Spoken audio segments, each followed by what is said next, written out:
I've always found the never settle slogan to be peculiar. It's a bold call to consumers, and the aggressive pricing on every model pretty much meant you shouldn't settle to pay more for what you get. Now, the reason why I use the word peculiar is that in previous models there was always something missing.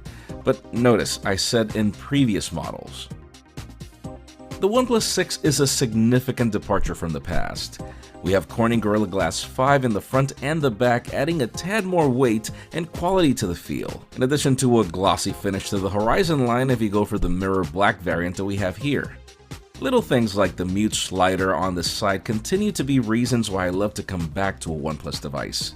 I also praise the vertical approach to the new dual cameras in the fingerprint scanner, meaning wobbling on a table will at least be uniform this time. And yes, I also compliment the company's cases because they're very affordable, and they feel like if they fit the phone as part of the hardware.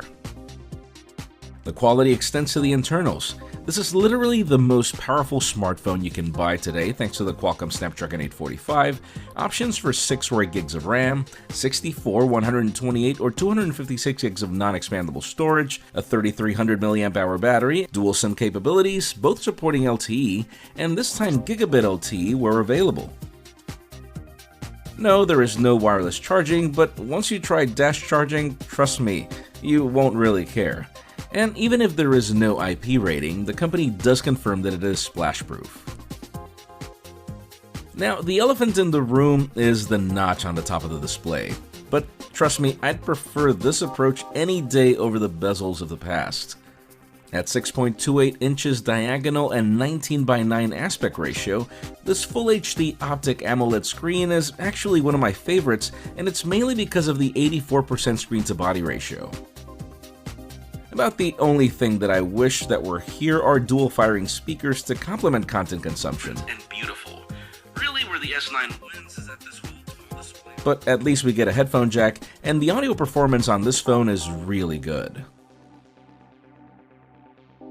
And for those of you asking why this phone is being dubbed the speed you need, let's talk about OxygenOS 5.1.2. It continues to be my favorite approach to Android given its flexibility and taste in design. If anything, I'd even call this more stock than what we get on the current Google Pixel 2.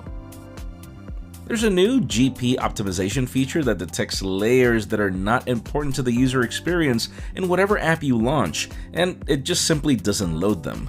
The result is precious resources being saved that translate into a smooth user experience that I still find is class-leading.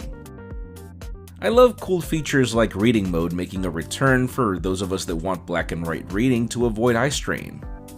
This also continues to be one of the most useful ambient displays in my opinion. The company is also enhancing what it now dubs as game mode to help these launch faster, optimize network performance, and save battery. And trust me, in my experience, gaming on this phone is definitely great. Flexibility comes in the form of either gestures or buttons for the user interface, out of which I actually recommend the latter. Yes, I find the gestures very natural and practical to navigate, and I love having all this screen available to me. The problem is when you try launching the Google Assistant and there's no gesture for it, you actually have to call on it. But then again, as I said at the beginning, buttons continue to be as flexible as they were in the past, with extra mapping options for commands if you double tap or press and hold.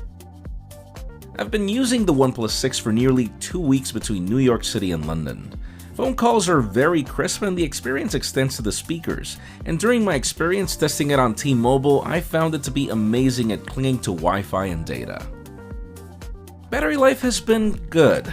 I wouldn't call it better than competing devices, but definitely competitive enough, even while sporting a smaller power pack than most of the devices it stands up against. I'm not going to deny that I also enjoy features like Face to Unlock, which, since the 5T, continues to be blazing fast. And I also love conveniences like the new Bullet wireless headphones, which the phone quickly detects and that provide great audio at an amazing value. But fine, let's switch to the most important topic of this phone, the camera. This has always been the company's Achilles heel, at least until now.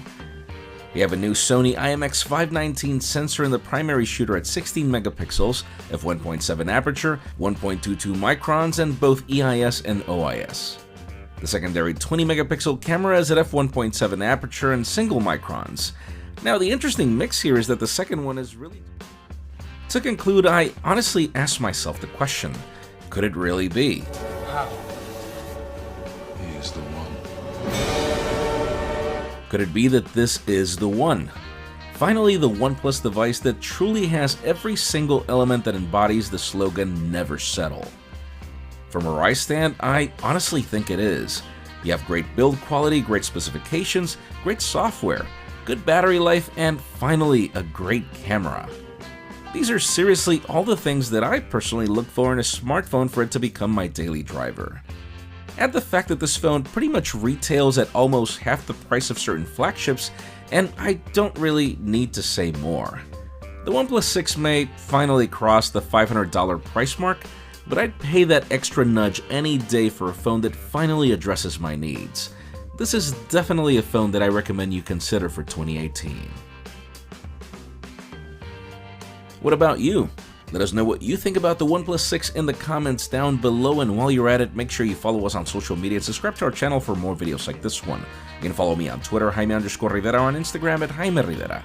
Please give this video a thumbs up if you like what you saw. I'm Jaime Rivera. Thanks so much for watching.